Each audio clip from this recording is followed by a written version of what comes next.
Assalomu alaykum aziz gulshaydorlar, yashirinlarni kuzatuvchilari. Xo'p, bugun bizda uyimizda, hovlimizda yangi mehmonlar. Xo'p, bu nargiz guli, Bridal Crown degan sorti. Mana piyozlari ham katta-katta. Guli shunaqa oq mahroga ochiladi. Mana Gollandiyadan kelgan, 75 mingdan sotganmiz. Hozir ham bor. Xo'p, kelgan lola. Buni etiketkasi tushib qolibdi, qanday rang ochiladi bilmadim. Shuning uchun ekamiz. Hozir bu 5 ta keladi. Ikkitasini ekdik, hozir 3 tasi mana yonidan piyozchalar chiqaryapti. Mana shunaqa bo'lib lola qanday ko'payadi, piyozli gullar qanday ko'payadi deb ko'pchilik so'raydi. Mana shunaqa bo'lib piyozcha chiqaradi. Mana bu ham yonidan piyozcha chiqqan. Har yili piyozi yiriklashi onali bo'lib boraveradi. Hozir xudo xolasa ekishni boshlaymiz. Mana lolarimizni nimalari, ildizlari popik ildiz bo'ladi bular.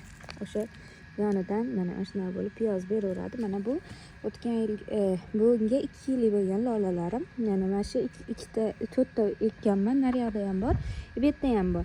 Bu lolalarim mana yonidan piyozlar berib detga berdi. Endi buni har 2-3 yilda lolani piyozini sal teparoqqa chiqarish kerak. Chunki lola popik ildizli bo'lganini hisobiga har yili nimaga tuproqqa chuqur kirib ketaveradi. Shuning uchun har 2 yilda yo 3 yilda piyozini kovlab turib tashqariga sal teparoqqa chiqarib qo'yinglar.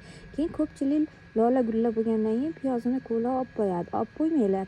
Detga berib ko'paytirmoqchi bo'lsalar olib qo'ymanglar, chunki yonidan mana shunaqa bo'lib, mana yonidan mana shunaqa bo'lib detga chiqarib o'zidan o'zi har yili ko'payaveradi. Prosta temaysizlar, gullab bo'lgandan keyin qolaversin yerda. Mana endi bu yil xudo xolasa lolalarimni kovlab turib sal joyini chiroyliroq qilamiz. Mana bunisi glitsini.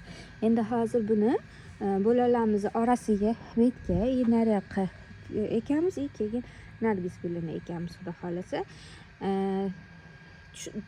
Ekilayotganida ham chuqur ekmaysizlar, yuzaki ekasizlar. Hozir mana ozgina kovlab turib ekiladi. Ko'rsataman sizlarga. Mana chuqur nima ekib, mana kovladim, grunt tashlayapman. Iloji boricha chuqur ekib yormanglar. Mana o'zi kirib ketaveradi lola, ana har yili o'zidan. Endi mana qolganlarini ham shunaqa tarzda ekib olamiz. Nargizni ham xuddi shu holatda ozgina piyozni teparoq, yuzakroq qilib ekib olaveradi.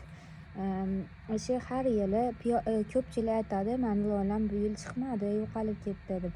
Chunki lola qanchalik piyozi chuqurlashib ichiga kirib ketgan sari tepaga chiqishi qiyin bo'ladi. Mana bu lola piyozlarimiz ham ancha chuqurga kirib ketib qolgan.